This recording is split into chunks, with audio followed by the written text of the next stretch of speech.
ఓం నమో భగవతే వాసుదేవాయ. ఓం నమో భగవతే వాసుదేవాయ. బ్రహ్మన్ భగవతస్తస్య భూమ్నః స్వచ్ఛందవర్తినః గోపాలో ఉదారచరితం కస్తృప్యేతి అమృతం జుషం గతిర్భర్త ప్రభు సాక్షి నివాస శరణం సుహృ ప్రభవ ప్రళయ స్థానం నిదానం బీజం అవ్యయం. భాగవతంలో 10వ స్కందంలో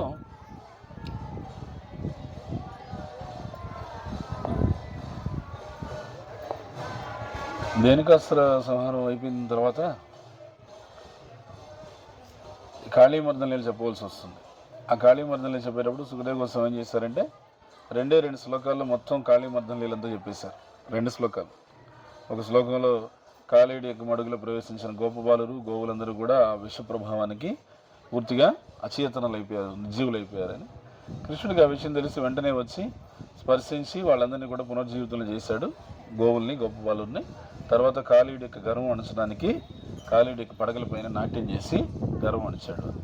అంతే, 2 శ్లోకాలు అయిపోయింది. తర్వాత ఇంక ముందుకు వెళ్ళిపోతున్నాడు అనమాట. ఎవరు? సుఖదేవ గోస్వామి. ఇంక ముందుకి కృష్ణలీలలు కాళీమర్దన లీల అయిపోయింది, ఇంక ముందు లీల చెప్పాలని వెళ్ళిపోతున్నాడు. వెళ్ళిపోతుంటే అప్పుడు వెంటనే పరీక్షిత్ మహారాజు ఆపాడు. ఆగండి ఆగండి ఆగండి ఆగండి, ఒక్క నిమిషం. మీరు అద్భుతమైనటువంటి కృష్ణుడి యొక్క లీలలు చెప్తున్నారు. ఆ లీల ఎంతో అంతో ఏమంటున్నాడు ఆయన అంటే, హే బ్రహ్మన్ భగవతస్తస్య. బ్రహ్మన్ అంటే బ్రాహ్మణోత్తమ, భగవతస్తస్య ఆ భగవంతుని యొక్క భూమ్నః స్వచ్ఛందవర్తినః. ఆయన ఎలాంటి వాడు? భగవంతుడు స్వచ్ఛందవర్తినః. ఆయన ఎట్లాంటి కావాలంటే అట్లా వర్తిస్తాడు. ఆయన ఏ విధంగా కావాలంటే ఆ విధంగా లీలలు చేస్తాడు. నువ్వు ఇలానే ఎందుకు చేశాడు కృష్ణుడు, అలానే ఎందుకు చేశాడు రాముడు, ఇలానే ఎందుకు చేశాడు నరసింహుడు అని అడగడానికి లేదు. ఆయన తన స్వచ్ఛందంగా ఆయన లీలలు చేస్తాడు. అలా లీలలు చేసిన భగవంతుని గోపాల ఉదార చరితం. ఆ గోపాలుడి యొక్క ఉదారమైనటువంటి చరిత్ర ఎలాంటిదంటే అమృతం లాంటిది. అది కస్తృపేతి అమృతం చూసాం. అమృతాన్ని తాగుతుంటే ఎవరికి తృప్తి ఉంటుంది? పరీక్షిత్ మహారాజు అడుగుతున్నారు. అమృతాన్ని త్రాగుతుంటే ఎవరికి తృప్తి ఉంటుంది? మీరు చెప్పండి. అమృతాన్ని త్రాగుతున్నారు, ఎవరికి తృప్తి ఉంటుంది? మరి వాళ్ళతో పాటు మనం కూడా కలిసి తాగుదామా? హరే కృష్ణ కృష్ణ కృష్ణ హరే హరే చేస్తారో వాళ్ళకి ఈయన సాక్ష్యం చెప్తాడంట భగవంతుడు. వాస్తవంగా పనసకాయ కోసుకుంటే సాక్ష్యం చెప్తాడు ఆయన. పనసకాయ కోసుకెళ్ళారని చెప్పి సాక్ష్యం చెప్పకముందే సాక్షి గోపాల అనుచరులు ఉన్నారు, వాళ్ళు అసలు సాక్ష్యం చెప్తారు నేను. భగవంతుడు ఆయన యొక్క లీలలు అమృతంతో సమానం. అందుకే పరీక్షిత్ మహారాజు ఏమంటున్నారు, ఈ అమృతం భరితమైన ఈ లీలల్ని మేము వింటున్నాము, వింటూ వింటూ మధ్యలో దీన్ని 2 శ్లోకాలు తప్పితే నా వల్ల కాదు, ఇంకా బాగా వినాలనుకుంటున్నాము అని చెప్పన్నారు. అప్పుడు ఆ పరీక్షిత్ మహారాజు అడిగిన దానికి ఏం చేశారు? ఆయన 2 అధ్యాయాలు చెప్పారు. 2 శ్లోకాలతో కాళీమర్దన లీల పూర్తి చేసి మళ్ళీ 2 అధ్యాయాలు చెప్పారు. కాళీమర్దన లీలంతా ఒక అధ్యాయము, కాళీమర్దన గత జన్మ ఏంటి అంటే ఆయన ముందు ఎవరైనా దాని నుంచి అదొక అధ్యాయం. అందులో గరుత్మంతుడు వీళ్ళంతా వస్తారు, సౌవారి ముని వీళ్ళంతా వస్తారు. 2 అధ్యాయాలు చెప్పాడు. అంటే అంత డీటెయిల్గా చెప్పాడు. ఈ జన్మది పూర్వజన్మది. సినిమాల్లో మామూలుగా సినిమా ఫ్లాష్ బ్యాక్ కూడా ఉంటుంది కదా, హరే కృష్ణ కృష్ణ కృష్ణ. ఆ 2 అధ్యాయాల్లో మొత్తం కాళీయుడి యొక్క లీలలన్నీ కూడా వర్ణించాడు. ఇందులో ఏం చెప్తుందనంటే మనకి భగవంతునికి చరిత్ర ఎంతో అమృతభరితమైంది అని చెప్పి తెలుస్తోంది. అలాంటి చరిత్ర అంతా కూడా ఎక్కడ పుట్టింది? ఈ చరిత్ర గోపాలుడి చరిత్ర అంతా ఎక్కడొచ్చింది? ఎక్కడి నుంచి వచ్చింది? గొల్లెతలు చల్లలు గోనాకుని చిలుకగా వెళ్ళవిరియాయే విష్ణు కథ. ఇల్లిదే శ్రీ వెంకటేశ్వరు నామము వెళ్ళి గొలిపెని విష్ణు కథ. వినరో భాగ్యము విష్ణు కదా వెన్నుబలమిదివో విష్ణు కదా అని చెప్పారు. గొల్లెతలు అంటే గోపికలు, వాళ్ళు కవ్వం తీసుకొని చిలుకుతూ ఉంటే అక్కడి నుంచి విష్ణు కథ వచ్చిందంట. అంటే అర్థం ఏంటి? గోపికలు వెన్న చిలుకుతూ భగవంతుడి లీలలన్నీ పాడుతున్నారు. ఆయన అలా భగవంతుడి లీలలన్నీ పాడుతూ ఉంటే అవన్నీ కూడా నారద ముని విన్నారు. విని అందరికీ ప్రచారం చేశారు.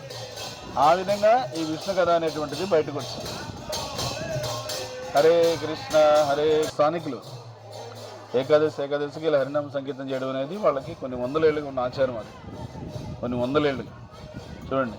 ఇలాంటి ఆచారాలు ఎంతో గొప్పగా ఉన్నాయి. వాటిని అర్థం చేసుకోకుండా, వాటి యొక్క అంతరార్థం తెలుసుకోకుండా అలా జరిగిపోతుంది అన్నమాట. శ్రీకాకుళం దగ్గరలో ఒక ఊరుంది. ఆ ఊరు పేరు సన్యాసి పుట్టుగా. ఏంటి అర్థమైంది? ఏంటి సన్యాసి పుట్టుగా? ఏమనంటే ఆ ఊరికి ఒక సన్యాసి వచ్చాడంట. ఎప్పుడు? 500 ఏళ్ల క్రితం. ఎవరో సన్యాసి. ఆ సన్యాసి వచ్చి అక్కడ మొత్తం ఊరందరినీ కూడా హరినామ సంకీర్తనకి పిలిచాడంట. ఆయన హరినామ సంకీర్తన చేస్తున్నాడు అని చెప్పేసి చుట్టుపక్కల మండలాల్లో గ్రామాల్లో ఉన్న వాళ్ళంతా అక్కడికి వచ్చారంట. వస్తే అక్కడే ఉండి ఆయన ఒక 10 రోజులు అందరి చేత బాగా సంకీర్తన చేయించి ప్రసాదం పెట్టడం, సంకీర్తన చేయడం, ప్రసాదం పెట్టడం, సంకీర్తన చేయడం, నృత్యం చేయించడం, ప్రసాదం పెట్టడం, ఇదేనంట. మొత్తం ఆ ప్రదేశాన్ని అంతా కూడా హరినామ సంకీర్తనతో ప్రకంపింపజేశారంట. అందుకని గుర్తుగా ఆ ఊరి పేరేంటి? సన్యాసి పుట్టుగా. ఎవరా సన్యాసి? ఏమిటా కదా? ఆ సంకీర్తన చేసింది ఎవరు? ఏమి తెలియదు ఆ ఊరు వాళ్ళకి. ఇది మాత్రం తెలుసు. నేను ఆ ఊరికి వెళ్ళినప్పుడు ఇదిగో బాబు ఈ ఊరి పేరేంటి అని చెప్పి అడిగాను. అడిగితే చెప్పారు వాళ్ళు, సన్యాసి పుట్టుక ఈ ఊరి పేరు అన్నారు. ఎవరా సన్యాసి ఇక్కడికి వచ్చింది అని అంటే, సన్యాసి ఎవరో వచ్చారు 500 సంవత్సరాల క్రితం. మనకు తెలిసి 500 సంవత్సరాల క్రితం ఎవరా సన్యాసి దక్షిణ భారతదేశంలో ప్రవేశించింది? ఎవరు? శ్రీకృష్ణ చైతన్య మహాప్రభుకి ప్రభుపాదుల వారి యొక్క దయ, ఆయన గ్రంథాలను చదువుకోవడం వల్ల, చదివిన వారి దగ్గర నుంచి వినడం వల్ల మనకు అవగాహన ఉంది. నేను ఆ రోజు వాళ్ళకి స్పష్టంగా చెప్పాను. 500 సంవత్సరాల క్రితం ఒక సన్యాసి వచ్చాడంటున్నారు. ఆయన సంకీర్తనే ప్రధానంగా చేశాడంటున్నారు. సంకీర్తన చేయడం, ప్రసాదం పెట్టడం, మరి ఇంకేమీ చేయలేదు అంటున్నారు. అలా ఇక్కడ ఉండి 10 రోజుల తర్వాత ఈ పక్క దక్షిణ వైపుగా వెళ్ళిపోయాడు శ్రీకాకుళం. అలాగే కదా శ్రీకాకుళం వెళ్ళిపోయినాడు ఆ పక్క అని చెప్పి అంటున్నారు మీరు. ఇదన్నీ ఎవరికి పోలుతున్నాయంటే మీరు చెప్పేవన్నీ చైతన్య మహాప్రభుకే పోలుతున్నాయి. కాబట్టి మీ దగ్గరికి, మీ ఊరికి పేరు రావడానికి కారణం సన్యాసి పుట్టుగా. మీకు వచ్చిన సన్యాసి ఎవరు? శ్రీకృష్ణ చైతన్య మహాప్రభువు అని చెప్పి. తమిళనాడులో ఒక ప్రదేశానికి మన జయపతాకృష్ణ గురు మహారాజ్ వెళ్ళారంట. అడవి ప్రాంతం, అది చాలా రిమోట్. అక్కడికి వెళ్తే అక్కడ రామాలయంలో ఈయన వెళ్ళి అక్కడ దగ్గర కొంచెం హరికృష్ణ మహామంత్రం ప్రచారం చేద్దామని చెప్పి వెళ్ళారంట. వెళితే సాయంకాలం పూట వీళ్ళని ఆహ్వానించడానికి వాళ్ళంతా కూడా ఊరి ప్రజలంతా వచ్చారు. వచ్చి వాళ్ళందరూ హరే కృష్ణ మహామంత్రంతో మహారాజుని ఆహ్వానించారంట. మహారాజుకి ఆశ్చర్యం అయిపోయింది. మనం హరినామం ఇద్దామని వస్తే వీళ్ళు మనకు హరినామంతో ఆహ్వానం పలుకుతున్నారు, ఇదేమిటి? అది స్పష్టంగా హరే కృష్ణ హరే కృష్ణ హరే కృష్ణ కృష్ణ కృష్ణ హరే హరే హరే రామ రామ రామ ఈ మంత్రం. దక్షిణ భారతదేశంలో చాలామంది హరేనామ మంత్రం చెప్తూ ఉంటారు, లేదా పరిచయం ఉండి ఉంటారు. అలాగే హరే కృష్ణ మంత్రంతో వాళ్ళు స్వాగతం చెప్పారు. మహారాజు అడిగారంట, ఎలా మీకు హరే కృష్ణ మహామంత్రం పరిచయము అని అంటే, కొన్ని 100 సంవత్సరాల క్రితం ఇక్కడ ఈ ప్రాంతం వైపు ఎవరో ఒక సన్యాసి వచ్చాడట. వచ్చి ఆయన హరే కృష్ణ మహామంత్రంతో మొత్తం ఈ గ్రామాలని, మండలాల్ని కదిలించేశారంట ఆయన సంకీర్తనతో. అప్పటి నుంచి ఈ ఊర్లో ఒక ఆచారంగా మారిపోయింది ఇది. ఈ ఊర్లో, ఇక్కడ ఆలయంలో ఖచ్చితంగా ఎవరికి ఎన్ని పనులున్నా కూడా అన్నీ మానుకొని వారానికి ఒక్కసారి శనివారం పూట అక్కడ అందరూ వస్తారు. అది ఖచ్చితంగా వస్తారు. వాళ్ళకి, ఆ ఊరి వాళ్ళకి ఎలా అయిపోయిందంటే, అది శనివారం పూట అక్కడికి వచ్చి సంకీర్తన చేయకపోతే ఆ ఇంట్లో ఏదో అశుభం జరుగుతుంది. ఇక్కడ వదిలిపోయింది. ఇట్లాంటిది ఏదన్నా తిరకాసు ఉంటే తప్ప మేము రాము అని వాళ్ళకి తెలుసు. అందుకని అలా పెట్టారంట. అందరూ వాళ్ళకి ఎన్ని పనులున్నా, ఎందుకంటే మళ్ళీ శనివారం దాటి ఆదివారం వస్తే మళ్ళీ ఇంట్లో ఏదన్నా అశుభం. ఆ శనివారం ఎన్ని పనులున్నా పక్కన పెట్టేసి, అర్థమైంది కదా, ఎన్ని పనులున్నా అంటే ఎన్ని సీరియల్స్ ఉన్నా సాయంకాలం పూట అవన్నీ పక్కన పెట్టేసి వచ్చి కూర్చొని కీర్తన చేసేది ఆనవాయితీ అంట. అది ఆనవాయితీగా వాళ్ళు మహారాజు వస్తున్నారు అని చెప్పి, సన్యాసి వస్తున్నారు అని చెప్పి హరినామ సంకీర్తనతోనే ఆహ్వానం పలికితే అప్పుడు మహారాజు చెప్తున్నారనమాట, చూసారా ఇదంతా చైతన్య మహాప్రభు వేసిన బీజాలు ఇవన్నీ. ఆయన 800 ఏళ్ల క్రితము ఈ పక్క దక్షిణ భారతదేశ యాత్ర చేసినప్పుడు ఇంత ప్రభావవంతంగా ప్రచారం చేశారు. ఇన్ని చోట్ల బీజాలు వేసుకుంటూ వెళ్ళిపోయారు ఆయన. అది కొద్దిమంది అట్లా పట్టుకున్నారు, కొద్దిమంది వదిలేశారు. ఆ పట్టుకున్న వాళ్ళు ఇప్పుడు కూడా హరే కృష్ణ మంత్రం నిలబడి ఉంది అక్కడ అని చెప్పారు. ఆ విధంగా ఏంటంటే చైతన్య మహాప్రభు దక్షిణ భారతదేశ యాత్ర చేయడానికి ముందు ఈ పూరిలో కూడా అద్భుతంగా ప్రచారం చేశారనమాట. ఈ ఉత్కళ దేశం ఉంటుంది, ఉత్కళ అంటే ఒరిస్సా దేశం. ఇక్కడ ఈ ప్రచారం ఇక్కడ జరుగుతున్నటువంటి సమయంలో చైతన్య మహాప్రభు ఆయన ఇక్కడికి రాక మునుపు జరిగింది లేలేది ఏమనంటే, మన తెలుగు రాష్ట్రాలైనటువంటి విజయనగరం నుంచి అక్కడ ఒక వృద్ధుడు తీర్థయాత్రలుగానే వెళ్ళాడు. భగవంతుడి క్షేత్రాలు చూసిద్దామని ఉత్తర భారతదేశానికి వెళ్ళాడు. ఆ ఉత్తర భారతదేశంలో బృందావనానికి వెళ్ళాడు. బృందావనానికి వెళ్తే బృందావనంలో ఎన్ని మందిరాలు ఉన్నాయి? 5000 మందిరాలు ఉన్నాయి. మీరు చూస్తూ ఉంటే 6 నెలలు పడుతుంది మొత్తం అన్ని చూసేసరికి. కానీ అందుకే మనం ఏం చేస్తామంటే అన్నీ చూడలేక మన యొక్క శక్తి సరిపోక ముఖ్యమైనటువంటి గోస్వాముల మందిరాలు అని చెప్పేసి ఒక 6, 7, 8 మందిరాలు ఉన్నాయి, ఆ వరకు చూసుకొని వచ్చేస్తాం. కానీ ఆయన ఆ మందిరాలన్నీ కూడా చూడాలని కోరికతో ఉన్నాడు. ఆయన సమయం పెట్టుకుని వచ్చాడు ఒక నెల పాటు. కానీ అక్కడ ఆయన చూపించడానికి ఆయనకి కాస్త సహాయం చేసేదానికి ఎవరు లేరు. ఈయన వృద్ధుడు అంతగా తిరగలేకపోతున్నాడు. ఆ రోజుల్లో ప్రయాణం అంటే చాలా కష్టం. ఈ రోజుల్లో మనకు ఉన్న సౌకర్యం కూడా లేదు. ఇంత సౌకర్యం ఉండి మనం కొద్దిగా అవస్థపడుతున్నాం, ప్రయాణం అంటే అలసిపోతున్నాం. మరి ఆ రోజుల్లో ఈ సౌకర్యాలు లేనటువంటి రోజుల్లో ఎంత తపస్సు తీసుకుని వెళ్ళేవాళ్ళు ఆలోచన చేయండి. కాలినడకనే ఎద్దుల బండ్ల మీద ఇలా వెళ్ళేది. కొద్దిమంది పరిస్థితి ఏంటంటే వాళ్ళు వెళ్ళలేని వాళ్ళు ఉంటే అదొక యాత్రా సేవగా చేసేవాళ్ళు. యాత్రా సేవ అంటేనంటే ఆ పుణ్యక్షేత్రానికి ఎవరైనా వస్తే కాస్త మోయగలిగేటువంటి వాళ్ళు కొంచెం కుర్రాళ్ళు అయినటువంటి వాళ్ళు ఏం చేసేవాళ్ళు అంటే ఇలా ఎక్కించుకునేవాళ్ళు. ఎక్కించుకునేసి వాళ్ళని తిప్పేవాళ్ళు అనమాట. అన్ని క్షేత్రాలకి తిప్పి తీసుకొచ్చి దింపేవాళ్ళు. అది ఒక సేవ. దాన్ని ఏమనేవాళ్ళు? ధామ సేవ అనేవాళ్ళు. ధామ సేవ అంటే ధామంలో ఉన్న క్షేత్రాలన్నీ కూడా చూపించుకొని తీసుకొచ్చారు. డోలీలాగా అనుకోండి. ఆ విధంగా ధామ సేవ అది ఉచితంగా చేసేవాళ్ళు అప్పట్లో. అదొక ఆచారం ఉండేది. అలా ఈయన అక్కడికి వెళ్తే ఈయన ఒక గుళ్ళోకి వెళ్ళి బయటికి రావడానికి కూడా దిగడానికి కూడా అవసరపడేది చూసి ఒక కుర్రాడు అక్కడ వచ్చి, నేను మిమ్మల్ని అన్ని క్షేత్రాలు చూపిస్తాను రండి అని చెప్పి తీసుకెళ్ళడానికి ఎక్కించుకున్నాడు. ఎక్కించుకునేసి మొత్తం బృందావనంలో అన్ని దేవాలయాలు చూపించాడు. అన్ని దేవాలయాలు చూపించి చివరిగా అక్కడ ఒక గోపాలుడి మందిరం ఉంటే గోపాల మందిరంలోకి తీసుకెళ్ళి దర్శనం చేయించాడు. దర్శనం చేయించిన తర్వాత ఇక్కడితో పూర్తయిందండి, బృందావన యాత్ర పూర్తయింది, ఇంకా మీరు తిరిగి ఎద్దుల బండిలో మీరు ప్రయాణం వేసి వెళ్ళిపోవచ్చు ఇంకా మీరు అనేసి చెప్తే కానీ ఆయన ఎంతో సంతోషపడిపోయి ఈ తిప్పినన్ని రోజులు ఆ వ్యక్తి యొక్క వ్యక్తిత్వాన్ని చూశాడు. ఎంతో మంచి భక్తుడిగా ఉన్నాడు ఆయన. ఆలోచన చేశాడు అనమాట, ఇంటికి ఎవరినైనా సరే మనం భక్తులనే కదా తీసుకోవాల్సింది. ఇప్పుడు ఈ రోజుల్లో ఏం చేస్తున్నారంటే ఇంటికి ఎవరైనా సరే కూతురికి ఎవరైనా ఇచ్చి వివాహం చేయాలంటే ఆ రాబోయే వ్యక్తి ఇంజనీరా, డాక్టరా, డబ్బు ఎంత ఉంది, పదవి ఎంత ఉంది, పలుకుబడి ఎంత ఉంది అంటున్నారు. ఆ రోజుల్లో ఏం చేస్తారంటే భక్తి ఎంత ఉంది అని. ఇంకా చెప్పాలంటే భక్తి గురించి అంతగా ఆలోచన లేని వాళ్ళు కూడా ఆ రోజుల్లో ఎలా చూసేవాళ్ళంటే గోధనం ఎంత ఉంది అని చూసేవాళ్ళు. గోధనం ఎన్ని ఆవులు ఉన్నాయి, ఎన్ని ఆవులు పోషిస్తున్నావు, దాన్ని బట్టి నీ ఓర్పు, నీ కెపాసిటీ చెప్తారు. 500 ఆవులు పోషిస్తున్నావా, నీకు ఎంతో ఓర్పు ఉండాలి. అదే ఖమ్మంలో ఒక పూజారి చిన్న వెంకటేశ్వర స్వామి మందిరం కట్టుకొని 380 ఆవుల్ని సౌకర్యంగా పోషిస్తున్నాడు ఆయన. నాకు గృహస్థుడు 380 ఆవుల్ని సౌకర్యంగా పోషిస్తున్నాడు. సౌకర్యంగా అంటే ఆయన చాలా ఓర్పుగా బాగా చక్కగా చూసుకుంటున్నాడు ఆవులు. 380 ఆవులు అక్కడే వెంకటేశ్వర స్వామిలో పూజ చేసుకుంటాడు. ఎదురుగా ఏం చేశాడంటే చిన్న మండపం కట్టాడు. మండపం మధ్యలో కృష్ణుని పెట్టాడు. వచ్చిన వాళ్ళందరికీ కూడా అక్కడ ఆవును పెడతాడు. ఆవుకి కృష్ణుడికి ఒకేసారి పూజ చేయిస్తాడు, పంపిస్తాడు అంతే. అలా కల్టివేట్ చేసిన వాళ్ళని చాలామందిని కల్టివేట్ చేసి ఆయన వాళ్ళు ఇచ్చేటువంటి విరాళాలతోనే అంత పెద్ద గోశాలు రన్ చేస్తున్నాడు ఆయన. సౌకర్యంగా రన్ చేస్తున్నాడు చూడండి. అలా గోధనం ఎంత అని అడిగేవాడు. ఈయనేం ఆలోచన చేశాడంటే వచ్చిన ఆయన విజయనగరం నుంచి వచ్చిన ఆయన, మా ఇంట్లో కూడా కుమార్తె ఉంది, ఆమెకి భక్తులైనటువంటి వాడిని ఇచ్చి వివాహం చేస్తే మంచిది అనే ఉద్దేశంతో, ఎందుకు దానివల్ల భక్తి అనేటువంటిది వంశపారంపర్యంగా వెళ్ళిపోతుంది. వంశపారంపర్యంగా వెళ్ళిపోతుంది. శ్రీపాద రామానుజాచార్య ఆయన 1000 సంవత్సరాల క్రితం స్థాపించిన బీజం, వైష్ణవ బీజం అనేది ఎన్నో కుటుంబాలు అట్లా వస్తుంది, అది ఎక్కడ పోలేదు. అందుకని ఇక్కడ ఉన్న భక్తులందరూ కూడా ఏం ఆలోచన చేయాలంటే, ఆ భక్తి అనే బీజం ఏదైతే మనకి ఇక జీవితంలో ఏర్పడిందో ప్రభుపాదుల వారి దయ వల్ల, వారి యొక్క శిష్యులైనటువంటి మహారాజుల దయ వల్ల, అది 10 తరాలు కాదు, ఇంకో 100 తరాలకు కూడా ఇంట్లో వెళ్ళేటట్టు ఉండాలి. అలా వెళ్ళేదానికి ఇప్పుడు మనం ప్రార్థనలు చేయాలి, ప్రయత్నం చేయాలన్నమాట. అప్పుడు సనాతన ధర్మం రక్షించుకోవడం సాధ్యమవుతుంది. నేనేదో భక్తి చేస్తాను చాలు ఇక్కడితో అయిపోయింది.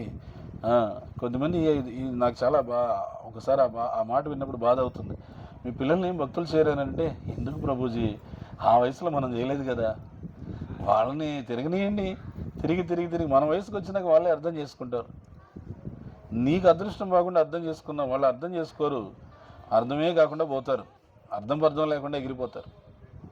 అది అర్థం చేసుకోవాలి. నువ్వు అర్థం చేసుకొని ఏం చేయాలి, వాళ్ళని ఇప్పటి నుంచే బ్రతిమిలాడి బామాలి, ఏదో ఒక విధంగా నయాన్న భయాన్న ఒప్పించి ఇప్పుడు వాళ్ళని భక్తి మార్గంలో ప్రవేశం పెట్టాలి. ఎందుకు? వాళ్ళ మంచి కోసం. ఎందుకనంటే రేపు భవిష్యత్తులో వచ్చేటువంటి సవాళ్ళు వాళ్ళు తట్టుకోలేరు. అంత మానసిక స్థైర్యం లేదు ఇప్పుడు, మెంటల్ స్టెబిలిటీ లేనే లేదు. కొంచెం చిన్న విషయాలుగా కల చెందిపోతారు, బెంబేలు పడిపోతారు, భయపడిపోతున్నారు, అసలు ఎదుర్కొనే పరిస్థితి లేదనమాట. అందుకని భక్తి అవసరం, నేను చెప్పేది అందుకు భక్తి అవసరం. నేనంటే ఏమంటారు చూడండి, కింద స్థాయికి వచ్చి మాట్లాడుతున్నా,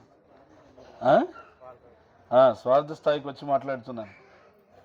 మామూలుగా అయితే జీవుడికి భక్తి ఎందుకు అవసరం అంటే, ప్రతి జీవి తల్లి గర్భంలో ఉన్నప్పుడు చెప్తాడంట, ఏమని, బాబు ఈ చీకట్లో నేను ఉండలేను, తలక్రిందులుగా నన్ను బయటపడేసేసాయి, బయటపడేసిన తర్వాత నీ భక్తి ఖచ్చితంగా చేస్తాను, ఖచ్చితంగా నీ భక్తి చేస్తాను అని చెప్పి వాగ్దానం చేసి భగవంతుడికి తీరా బయటకు వచ్చిన తర్వాత ఇచ్చిన మాట మర్చిపో. ముందేం భజన చేస్తానని చెప్తాడు, బజివో బోలియా ఎసే సంసార బితారే భూలియా రోహిలే తుమి అవిద్యార భారే. భజన చేస్తాను స్వామి ఖచ్చితంగా అని చెప్పి చెప్తాడు. తీరా సంసారాలకు వచ్చిన తర్వాత భూల్గా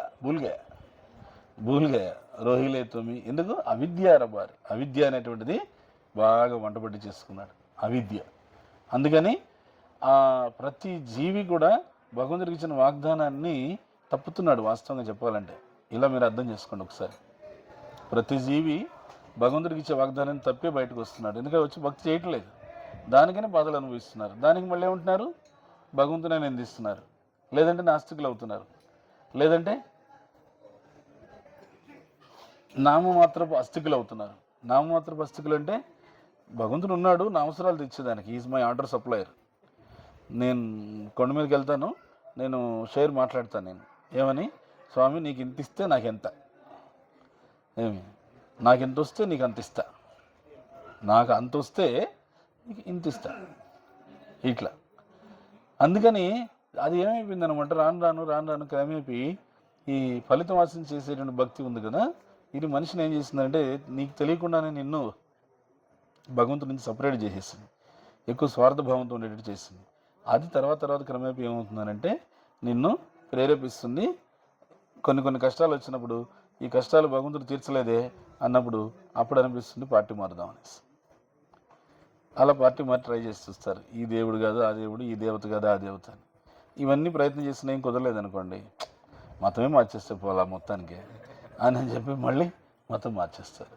ఇదంతా దేనివల్ల వస్తుంది? ఫలితం ఆశించి చేసే భక్తి వల్ల వస్తుంది.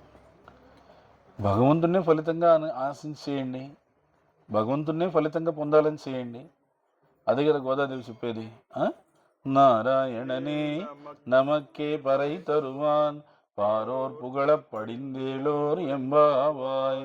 నారాయణ నామం తీసుకొని చేయండి, చేస్తే ఫలితం ఏంటి? వేరే ఫలితం ఏమీ రాదు, నారాయణుడే ఫలితంగా వస్తాడు, ఇంకా దానికన్నా ఏం కావాలి? అలా ఆ నారాయణుడే ఫలితం అనుకొని చేశాడు ఆ కుర్రాడు.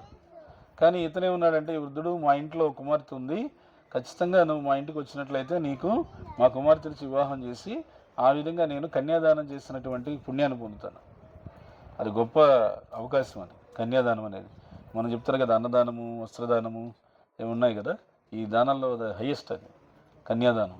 ఎందుకనంటే ఆ పురుషోత్తముడికి సేవ చేసేటువంటి ఉత్తమ పురుషుడికి కుమార్తెని దానం చేస్తున్నాం.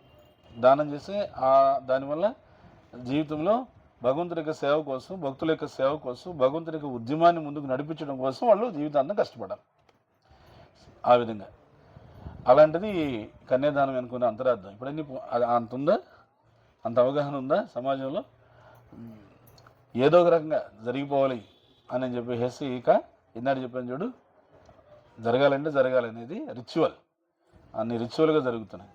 ఆ రిచువల్కి ఎప్పుడైతే మనము భగవద్భక్తిని జోడిస్తామో అప్పుడేమవుతుంది, స్పిరిచువల్ అవుతుంది.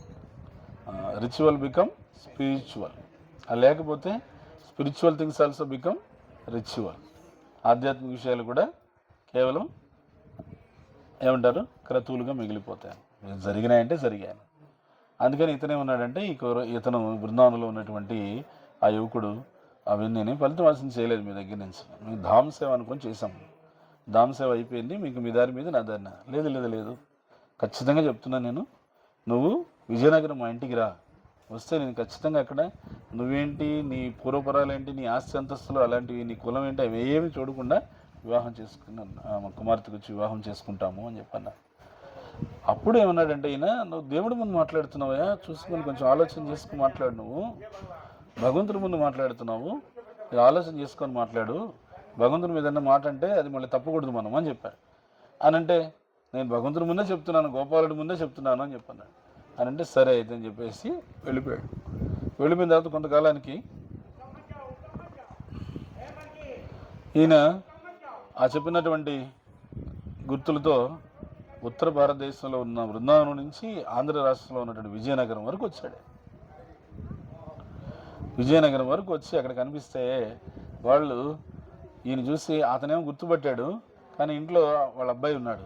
అతను చూశాడు, చూసి ఎవరు వీడు అనుకూలం ఫస్ట్ కనపడగానే, ఫస్ట్ ఏం క్యాస్ట్, ఫస్ట్ కులం ఏంటి, మతం ఏంటి, ఏ ఊరు, ఏ ప్రాంతం, అక్కడెక్కడ ఉత్తర భారతదేశం వాడికి ఊరుగాని ఊరు, అది దేశంగాని దేశంలాగా అక్కడ వాళ్ళకి ఇచ్చేస్తానంటావేంటి అని చెప్పేసి వీళ్ళు తండ్రిని అతనికి అదమాయించేసి, నువ్వెవరు నాకు తెలియదు పోవే అని చెప్పాను. అంటే లేదు లేదు భగవంతుని ముందే చెప్పాడు ఆయన మీ నాన్న అని చెప్పేసి. భగవంతుని ముందు చెప్పాడు, అట్లా అయితే ఆ స్వామిని పిలుచుకురా, మాట్లాడించు, ఆ స్వామిని సాక్ష్యం చెప్పించు అని. ఎందుకని అక్కడ ఊళ్ళో నలుగురు పోగయ్యారు విషయానికి. అందరూ ఏంటి గొడవ ఏంటి అని అంటే, దేవుడు ముందే చెప్పాడండి ఈయన, ఆయన కుమార్తెనిచ్చి వివాహం చేస్తాను, అందుకు నేను వస్తే తీరా ఇప్పుడు వచ్చిన తర్వాత చూడండి ఏం మాట్లాడుతున్నాడు ఆయన, భగవంతుని ముందు మాట్లాడి ఆ రోజు చెప్పాను నేను, ఇవన్నీ వద్దు నాకు అవసరం లేదని చెప్పాను. ఇప్పుడు కూడా నేను ఎందుకు వచ్చానంటే భగవంతుని ముందు ఇచ్చిన మాట నెరవేర్చాలి, నేను స్వామి ముందు చెప్పిన మాట నెరవేర్చడం కోసం వచ్చాను తప్ప నేను ఏమి అనేదే కాదు అని చెప్పాడు. చెప్తే స్వామి ముందు చెప్పాడు, స్వామి ముందు చెప్పాడు అని సాక్ష్యం ఎవరు ఉన్నారా అన్నాడు. సాక్ష్యం అంటే ఎవరున్నారు, స్వామి దేవుడే సాక్ష్యం, ఇంకా అక్కడ ఎవరు లేరు. అక్కడ భగవంతుడు గోపాలుడు ఉన్నాడు, ఆయన ఉన్నాడు, నేనున్నాడు, ఆయన నాకు చెప్పాడు, గోపాలుడు విన్నాడు. మరి ఆయన సాక్ష్యం అంటున్నావు కదా, సాక్ష్యం ఎవరైనా కానీ మనిషో దేవుడో రాయో రప్పో ఎవరో కానీ చెట్టో పుట్టో ఎవరుంటే వాళ్ళని సాక్ష్యం తీసుకురా, సాక్ష్యం చెప్పిస్తే ఖచ్చితంగా మేము ఊరి పెద్దలుగా మేము దగ్గరుండి జరిపిస్తాము అని చెప్పాను. మళ్ళీ వెనక్కి వెళ్ళాడు ఈయన. వెనక్కి వెళ్ళి బృందావనం వెళ్ళి గోపాలుడికి ప్రణామం చేసి, స్వామి మీరు సాక్ష్యం చెప్పాలంటే బయలుదేరండి అని అన్నాను. అని దేనికి, ఎక్కడికి బయలుదేరాలి నేను అని అంటే, విజయనగరం బయలుదేరి అక్కడ సాక్ష్యం చెప్పాలి. ఇంతకుముందు ఒకసారి ఒక వృద్ధుడు ఒక పెద్ద ఆయన చెప్పాడు కదా, ఆ చెప్పినటువంటి మాటకి నువ్వు సాక్ష్యం చెప్పడానికి అక్కడికి రావాలి. నువ్వు సాక్ష్యం చెప్తేనే నీ ముందు చెప్పిన మాట నెరవేరుతుంది. నువ్వు సాక్ష్యం చెప్పాల్సింది ఎవరి కోసం అంటే నీ కోసమే, నీ ముందు చెప్పిన మాట నెరవేర్చాలి కాబట్టి దానికోసం నువ్వు రావాలి అని చెప్పన్నాడు. అవునా, నేను సాక్ష్యం చెప్పడానికి రావాలా, ఎలా ఎలా ఏముంది, ఎలా ఏముంది, నాతో పాటు బయలుదేరి రావాలి. అదే ఎలా, నేను విగ్రహాన్ని కదా, నడవలేను కదా, శిల కదా, నేను రాయి కదా, ఎట్లా నడుస్తాను నేను, రాయి నడవలేను కదా నేను అన్నాడు. అవునా, అచ్చా, రాయి మాట్లాడలేదు కదా, మరి ఎట్లా మాట్లాడుతున్నావు, ఈ రాయి మాట్లాడగలేదు, నడవలేదా ఈ రాయి, నాకు తెలియదు అనుకున్నావా, మేము చదివాం భగవద్గీత ఆయన చెప్పాడు, గతిర్భర్త ప్రభు సాక్షి నివాస శరణం సుహృ ప్రభవ ప్రళయ స్థానం నిధానం బీజమవ్యయం అని చెప్పాను. గతి, అందరికీ గతి నువ్వే, భర్త, అందరికీ భర్త నువ్వే.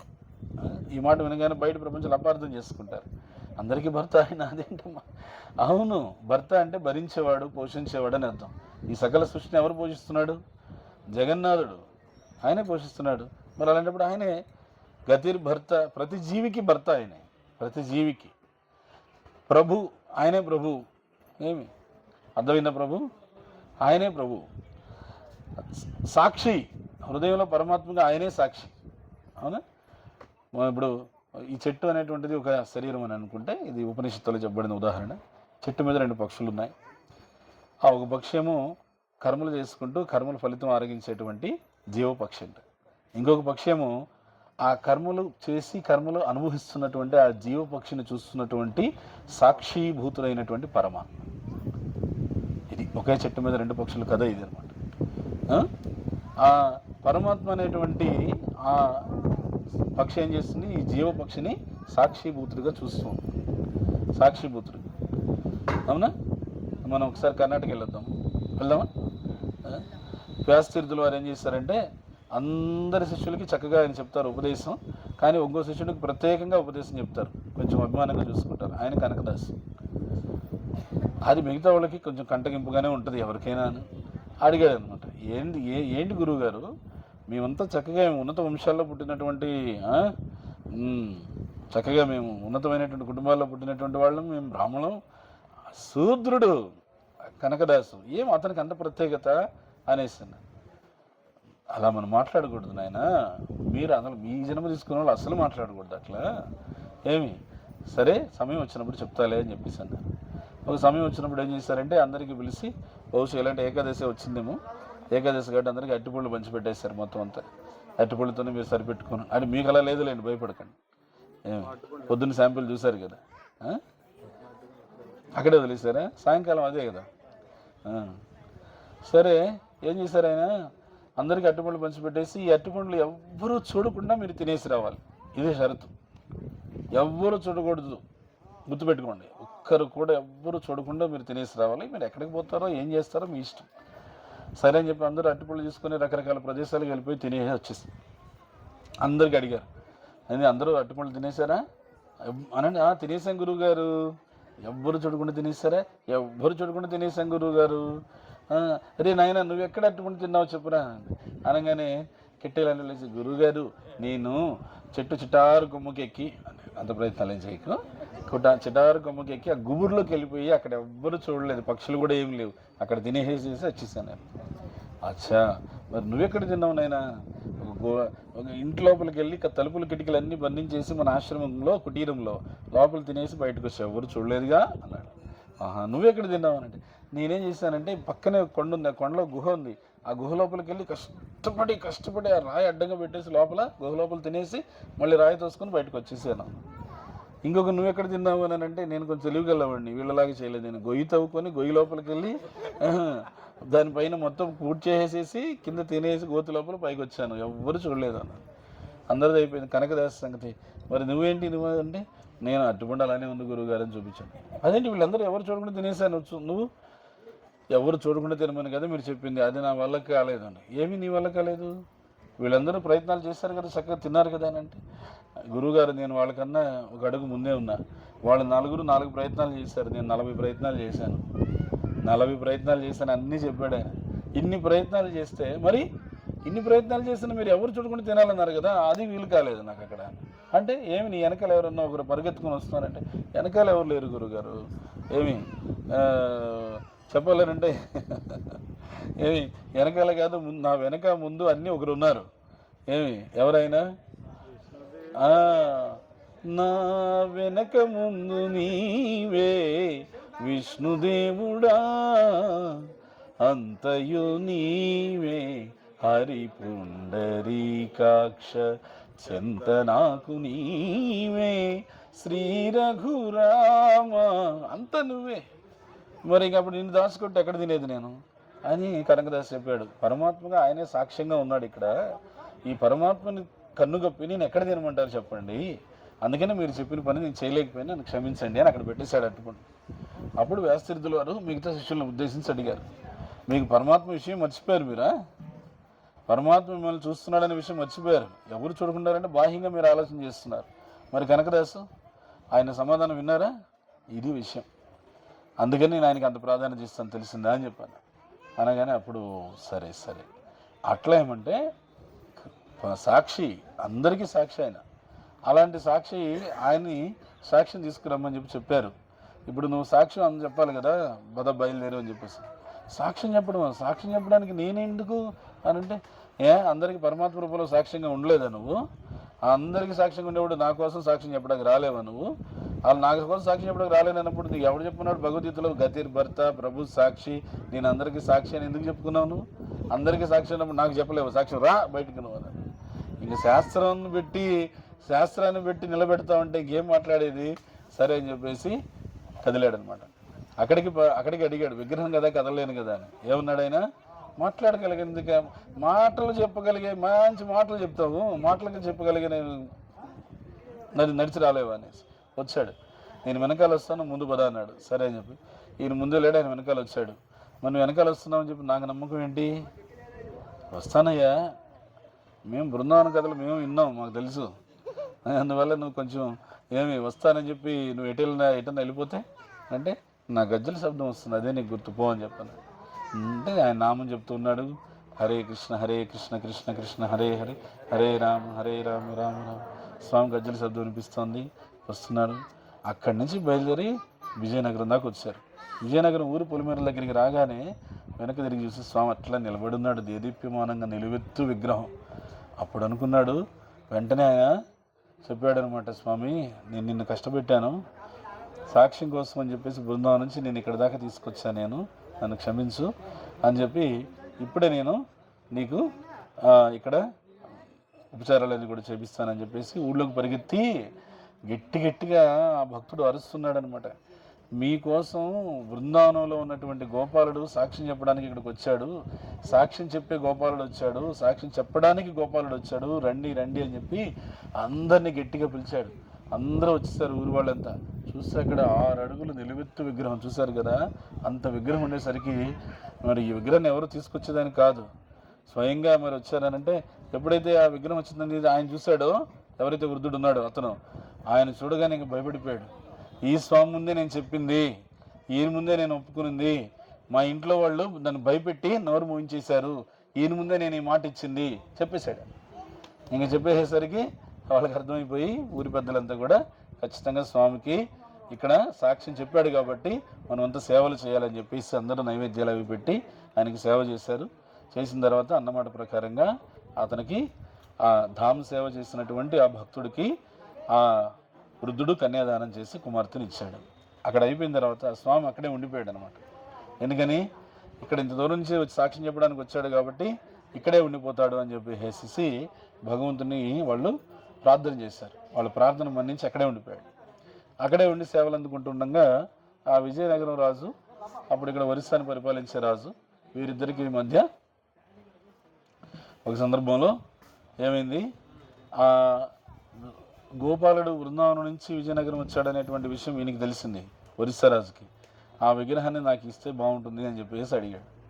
విగ్రహాన్ని తప్ప ఏమైనా అడగండి ఇస్తాం, విగ్రహాన్ని ఇచ్చే ప్రసక్తే లేదని ఆయన అన్నాడు. అప్పుడు మరి ఇంకా రాజులు క్షత్రియులు కాబట్టి ఒకరి నుంచి ఒకరు మర్యాదగా అడిగితే తీసుకోవాలి, ఇచ్చిపుచ్చుకోవాలి, లేని పక్షంలో మరి యుద్ధం చేసే సంపాదించుకోవాలి. అందుకని యుద్ధం అన్నాడు. యుద్ధం అనగానే ఇంకా ఆయన కూడా నేను సిద్ధం అన్నాడు యుద్ధానికి. కళింగ రాజ్యము విజయనగర సామ్రాజ్యం యుద్ధానికి సిద్ధమయ్యారు. చాలా ఘోరమైనటువంటి యుద్ధం జరగడానికి అన్ని వైపుల సైన్యాలు సంసిద్ధమవుతున్నాయి. ఇక తెల్లారితే యుద్ధం మొదలవుతుంది. యుద్ధం మొదలైతే రక్తపాతం జరుగుతుంది. అప్పుడు ఆ రైత్రి సమయంలో విజయనగర రాజుకి భగవంతుడు కనిపించాడు.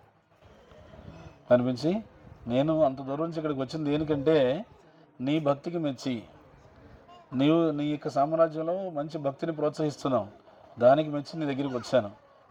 నీ సామ్రాజ్యం నాకు ఒక మజిలీ అంటే మధ్యలో ఒక ప్లేస్ ఆగేదానికి. నేను వాస్తవంగా నేను వచ్చింది దేనికోసం అంటే బృందావనం నుంచి జగన్నాథ్పురి దగ్గరికి వెళ్ళడానికే వచ్చాను.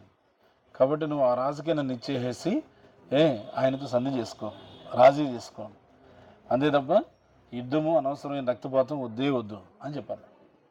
అనేసరికి నేను ఆ రాజు దగ్గర సేవ తీసుకుంటాను అని, ఇన్నాళ్ళు నువ్వు సేవ చేసావు, నాకు ఇన్నేళ్ళు నువ్వు సేవ చేసావు, రాజు దగ్గర సేవ తీసుకోవాలని నేను వెళ్తున్నాను. ఎందుకంటే అక్కడ జగన్నాథుడు ఉన్నాడు, ఆ జగన్నాథుడి దగ్గరికి నేను వెళ్ళాలి, అందుకని వెళ్తున్నాను నేను అని చెప్పాను. ఆ విషయం ఎప్పుడైతే ఆయన కళ్ళలో విన్నాడో వెంటనే మీరు అర్థం చేసుకోవాలి, అప్పుడప్పుడు మనకి స్వప్నాలు వస్తుంటాయి, భగవత్ సంబంధమైన కళలు వస్తుంటాయి. ఆ వచ్చేటువంటి కళలు భగవంతుడికి ఉపదేశమా, లేకపోతే రోజంతా మనం ఆలోచనలో ఉన్నాం కాబట్టి ఆ కళలు వచ్చినాయా ఏమి, లేకపోతే అపోహల అని ఈ మూడు మనకి ఎలా తెలుస్తాయి? భగవంతుడికి సందేశం అయి ఉండొచ్చు, ఈ రోజంతా నువ్వు ఆ చైతన్యంలో ఉంటే అదే కళ వస్తుంది, అదే ఉండొచ్చు. లేదు, అపోహ కూడా అయి ఉండొచ్చు. ఒక్కొక్కసారి మనకు తెలియనటువంటి అజ్ఞానంతో కూడినటువంటి కల్పన కూడా అయి ఉండొచ్చు. ఈ మూడిట్లో ఏది మనకి ఎలా అర్థమయ్యేది? గురువు, సాధువు, శాస్త్రం అనేటువంటి త్రికోణం పెట్టుకొని ఆలోచన చేస్తే అర్థమవుతుంది. అర్థమైందా? మనం నాకు వచ్చిన ప్రతి కళ వాస్తవం అనుకోకూడదు, నాకు వచ్చిన ప్రతి కళ కల్పన అని కూడా అనుకోకూడదు. మనం మూడు రకాలుగా ఉంటాయి. నేను వైష్ణవ పెద్దల నుంచి వినింది, ఒకటి భగవంతుడు నిజంగా సందేశం ఇస్తే వస్తాయి నిజాయితీగా ఉండేటువంటి భక్తులకి. రెండవది, 2 రోజులు 3 రోజులు తరబడి కృష్ణాష్టమి ఇలాంటి పండుగలప్పుడు పూర్తిగా నువ్వు సేవలోనే ఉండిపోతే, కీర్తన చేయడం, భజన చేయడం, సేవ చేయడం, అభిషేకం చూడడం ఇదైనా ఉండిపోతే కళ్ళలో కూడా అవే వస్తాయి అన్నమాట. అది వచ్చే ఉన్నారంటే పెద్దవాళ్ళు, శుభం. అది ఏంది శుభం అంటే నీ చైతన్యం బాగుంది అని చెప్పి నిన్ను నువ్వు పరీక్షించుకోవడానికి నీకు ఒక కొలమానం. అది బాగుంది, మంచిదే. మూడోది, కొన్ని దైవ సంబంధంగానే కల్పనలు వస్తాయి అన్నమాట. దైవ సంబంధంగానే కల్పనలు వస్తాయి. ఒక అతను కళ్ళు మూసుకొని జపం చేస్తున్నాడు మందిరంలో, ఒక మందిరంలో కళ్ళు మూసుకొని జపం చేస్తున్నాడు, పూర్తిగా కళ్ళు మూసుకొని జపం చేస్తున్నాడు. అర్థమైంది కదా? పూర్తిగా నిద్రలో ఉన్నాడు ఆయన. నేను చూసే ఊరుకునేవాడిని, ఊరుకోకుండా నాకు నేను వెళ్ళి ఎందుకు ఇంత మంచి సమయంలో అట్లా నిద్రపోతున్నాడు, ఒకసారి సహాయం చేద్దాం అతనికి అని చెప్పేసి నేను వెళ్ళి లేపాను. నేను లేపేసరికి టక్కన చూస్తాడు, అమ్మ బాబాయ్ కాల్ చేస్తాడు అనిపించింది నాకు. అనిపించి నేను కొంచెం 2 అడుగులు వెనక్కేసి ఈ ప్రభు అందరం జపం చేసుకుంటున్నారు కదా, కొంచెం జపం చేసుకోండి. ఏంటి ప్రభు మీరు ఎంత డిస్టర్బ్ చేస్తారు, మీకేం తెలుస్తుందా మీకు అని అన్నాడు. నాకు తెలియలేదు, నేనేం పొరపాటు చేస్తుంటే మన్నించండి అని. ఏంటి రాధాకృష్ణులు ఇప్పుడే నేను ఉయ్యాల్లో కూర్చోబెట్టాను, ఇంకా కూర్చోబెట్టేసేసి నేను వాళ్ళకి ఏమి తాంబూలం ఏదో తినిపించబోతుండగా మీరు వచ్చి డిస్టర్బ్ చేస్తారు, నన్ను తట్టి లేపేశారు. రాధాకృష్ణులను ఉయ్యాల్లో కూర్చోబెట్టి ఇదంతా చేసినప్పుడు నేను అజ్ఞానికి అక్కడ ఉండిపోయాను. ఆయన తీరా తాంబూలం తినిపించే సమయానికి నేను వచ్చి దుర్మార్గుడిని తట్టి లేపేసాను. ఎంత తప్పు చేశాను, ఎంత ఘోరమైన అపరాధం చేశాను అని చెప్పి నేను నమస్కారం చేసి సరే ప్రభు ఓకే మన్నించండి అని చెప్పి వచ్చేసాను. అయిపోయిన తర్వాత ఒక 1 గంట 2 గంటలు గడిచిన తర్వాత దర్శనాత ఎంత అయిపోయిన తర్వాత ఒకతను ఇలా నీళ్ళు చల్లుతున్నాడు, ప్రోక్షణ చేస్తున్నాడు. ఈ గురు పూజ అయిపోయిన తర్వాత ప్రోక్షణ చేస్తున్నాడు. ఆ ప్రోక్షణ చేస్తున్నప్పుడు పొరపాటున ఏమైందంటే ఆ ప్రోక్షణ చేసేటువంటి నీళ్లు ముఖం మీద పడ్డాయి, తల మీద కాకుండా ముఖం మీద పడ్డాయి. ముఖం మీద పడేసరికి ముఖం మీద నీళ్ళు పెట్టి కొడతావా అని చెప్పి ఎంత కోప్పడిపోయాడు ఆయన మీద విపరీతంగా అందరి ముందు. అరే భక్తులు వైష్ణవులు చూస్తున్నారే ఏంటి, ఒకవేళ నీకు నచ్చకపోతే అట్లా ఏమి, కొద్దిమంది ఏమో ముందుకు వచ్చేసి ముఖం మీద కొట్టమనే అని చెప్పేసి నీళ్ళు నిలబడతారు, కొద్దిమందికి ఏమో నచ్చదు, తల మీద వేస్తే చాలా వెళ్ళిపోతారు. సరే నీకు నచ్చకపోతే నచ్చలేదని చెప్పొచ్చు, అంత కోపం పడిపోవడం అది అందరు వైష్ణవులు చూస్తుండగా. అప్పుడు అది చూసి నేను అనుకున్నాను అనమాట, అర్థమైంది ఈ మాత్రం కోపాన్ని ఇంత గొప్పగా నిగ్రహించుకోగలిగాడు అంటే ఈయన నిజంగానే ఆయన రాధాకృష్ణ ఉయ్యాల్లో సేవ చేసి తాంబూలం తినిపించాడని నాకు అప్పుడు అర్థమైంది అనమాట. దీన్నే ఉన్నారు మెంటల్ స్పెక్యులేషన్, మానసిక కల్పన. నీ దగ్గర ఉండేటువంటి క్రోధాన్ని, లోభాన్ని, అసూయ, ద్వేషాన్ని నువ్వు అణుచుకోలేవు. రాధాకృష్ణుల జపంలో బాగా నిద్రపోతూ నేను ఇంకొంచెం లేకపోతే పడిపోయిండేవాడు అసలు. అది మానసిక కల్పన. ఎందుకు నేను చెప్తున్నానంటే కళలు వస్తాయి, వచ్చినప్పుడు దాన్ని ఎలా తీసుకోవాలనే దాన్ని చెప్తున్నాను. దైవ సంబంధమైన కళలు ఈ 3 రకాలుగా వస్తాయి. ఇది కాకుండా మనకి ఇవి కాకుండా ఇంకొక 2 రకాల కళలు వస్తాయి. అవేంటంటే, ఒకటి మనం ఈ పూర్వాశ్రమంలో భక్తులకు రాకముందు మనం చేసినటువంటి పనులు ఉంటాయి, అవన్నీ అప్పుడప్పుడు కళ్ళలో గుర్తొస్తాయి. వచ్చినప్పుడు మనం అర్థం చేసుకోవాలి, మనకి పూర్వవాసనలు ఇంకా కూడా పోవడం లేదు, నేను ఇంకా తీవ్రంగా జపం చేయాలని. అది కాకుండా కొన్ని భయం కలిగించేటువంటి కళలు వస్తాయి. అప్పుడు మనం అర్థం చేసుకోవాలి, కొన్ని వ్యతిరేక శక్తులు నా మీద పనిచేస్తున్నాయి అనేసి అర్థం చేసుకొని వెంటనే జపం చేయాలి, భగవన్నామాన్ని ఆశ్రయం తీసుకోవాలి. అది ముఖ్యంగా ఉద్దేశించి ఎలా అంటే, బయట ఎక్కడెక్కడ తిరుగుతూ ఉంటారు, ఏవేవో తొక్కి వచ్చేస్తూ ఉంటారు. ఏమి లేదనంటే ముఖ్యంగా అమ్మగారులు బయట అట్లా బారు బయట వెళ్ళేటప్పుడు వీధుల్లో అట్లా జుట్టు విరబోసుకుని వెళ్ళినప్పుడు వ్యతిరేక శక్తులు వచ్చేస్తాయి. అలాంటప్పుడు కూడా ఆ ప్రభావం భయం కలిగిస్తుంది, బెదిరిపోయినట్టు వస్తుంది అనమాట. మళ్ళీ భగవంతుని ప్రార్థన చేసుకుంటే ప్రభుపాదుల వారు చెప్తారు, హరే కృష్ణ మహామంత్రం జపం చేసే చోట ఏమి ఎలాంటివైనా సరే దుష్ట శక్తులు ఏమైనా కానీ ఏమి దూరంగా ఉంటాయి అన్నమాట, అక్కడ దరిదాపుల్లో కూడా రావు. సో అందుకని హరే కృష్ణ కృష్ణ కృష్ణ హరే హరే, హరే రామ రామ రామ హరే హరే అనే నామాన్ని మనం ఎప్పుడైతే జపం చేస్తామో సర్వ శుభాలు కూడా మనకి కలుగుతాయి. సో ఇది ఎప్పుడైతే భగవంతుడు ఇలా స్వప్నంలోకి వచ్చి చెప్పాడో, అంటే స్వప్నం అనే సందర్భం వచ్చిందని ఇవన్నీ చెప్పాను. ఎందుకంటే ఈ డౌట్స్ ఉంటాయి మన భక్తులకి. ఒకసారి నాకు అలా కళ్ళు వచ్చినాయి, దీని అర్థం ఏంటి, ఒకసారి నాకు ఇలా కళ్ళు వచ్చాయి, దీని అర్థం ఏంటి అని అడుగుతారు. అడిగినప్పుడు మనం దాన్ని ఈ 5 విధాలుగా మనం గుర్తుపెట్టుకొని చూసుకోవాలి. తెల్లారి లేవుగానే ఆయన విజయనగర రాజు వెంటనే ఏం చేశాడు, యుద్ధానికి నేను సిద్ధంగా లేనని చెప్పేసి సందేశం పంపించి, మీరు సాక్షి గోపాలను, ఇక్కడ గోపాలుడు ఎవరైతే సాక్ష్యం చెప్పడానికి వచ్చారో ఆయనకి అప్పటి నుంచి ఏం పేరు వచ్చింది, సాక్షి గోపాల్. ఏం పేరు, సాక్షి గోపాల్ భగవానికి జయ. ఆ సాక్షి గోపాలను మీరు తీసుకెళ్ళొచ్చు అని చెప్పి సందేశం వచ్చింది. అది రాగానే వెంటనే ఆయన ఆశ్చర్యపోయాడు. ముందు రోజు రాత్రి వరకు యుద్ధం చేయాలని చెప్పి కదా మీరు చెప్పింది, తెల్లారిసరికి ఎందుకు ఇంత రాసి పడుతున్నారు, ఏమి కారణం అని. భగవంతుడు ఈ విధంగా కల్లో కనిపించి చెప్పాడు, మీకే ఇమ్మని చెప్పాడు. కాబట్టి మీరు భక్తులు కాబట్టి ఏమి మీ దగ్గర సేవ తీసుకోవడానికి భగవంతుడు ఇష్టపడుతున్నప్పుడు నేనెవరిని మధ్యలో ఆపేదానికి కదా, అందుకని తీసుకోండి. ఆ మాట అనగానే వెంటనే కళింగరాజు, ఈయన ఈ ఒరిస్సా రాజు, ఈయనే ఉన్నారంటే భగవంతుడు మీకు కనిపించి మీకు ఉపదేశం చేశాడు, మీకు చెప్పాడు అని అంటే మీరెంత గొప్ప భక్తులై ఉండాలి. మీలాంటి వారి మీద యుద్ధం ప్రకటించినందుకు నేను తప్పు చేశాను, నాది పొరపాటు అని చెప్పి ఆయన క్షమాపణ అడిగాడు. వెంటనే క్షమాపణ పత్రం పంపించాడు. మీరు క్షమించారని చెప్తే అప్పుడు నేను విగ్రహం తీసుకోవడానికి వస్తాను, లేతే రాను అని చెప్పాను. ఆ మాట విని ఆయన వెంటనే, అయ్యో మీరు క్షమించేటువంటి స్థాయి నాకు లేదు, మీ దగ్గర భగవంతుడి సేవ తీసుకుంటున్నారంటే మీరెంత గొప్ప భక్తులై ఉంటారు, మీరు అడగగానే నేను ఇచ్చి ఉండాల్సింది అని చెప్పేసి ఈయన కూడా నేను మాట్లాడిన దానికి నేను ఇవ్వనన్నాను కదా, అందుకు నన్ను క్షమించండి అని ఈయన కూడా క్షమాపణ పత్రం పంపించారు. ఏమైంది, ఇద్దరు వైష్ణవరాజులు, ఇద్దరు ఒక మాట వచ్చి భేదాభిప్రాయం వచ్చింది.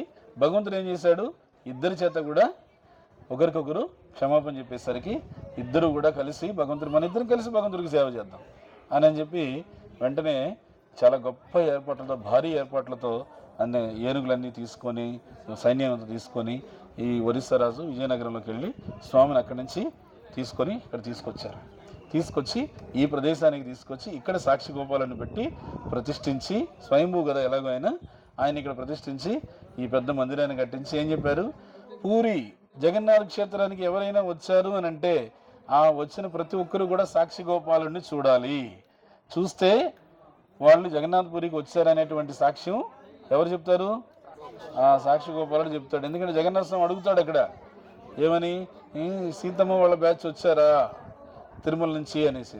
అప్పుడు సాక్షి గోపాలుడు ఏం చెప్పాలి, వచ్చిండారు అందరూ వచ్చిండారు అని చెప్పాలి.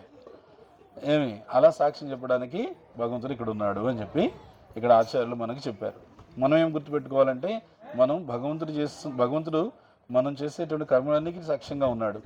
నేను ఇక్కడ భగవంతుడు పూరి క్షేత్రానికి వచ్చిందే సాక్ష్యం కాదు, నేను చేసే ప్రతి ఒక్క కర్మకి ఆయన సాక్షి భూతుడుగా ఉన్నాడు. కాబట్టి నేను చేసేటువంటి కర్మలో చెడు ఉంటే మన్నించమని, మంచి ఉంటే ప్రోత్సహించమని సాక్షి భూతుడైనటువంటి సాక్షి గోపాలుడికి మనము ప్రార్థన చేస్తూ హరే కృష్ణ కృష్ణ కృష్ణ హరే హరే, హరే రామ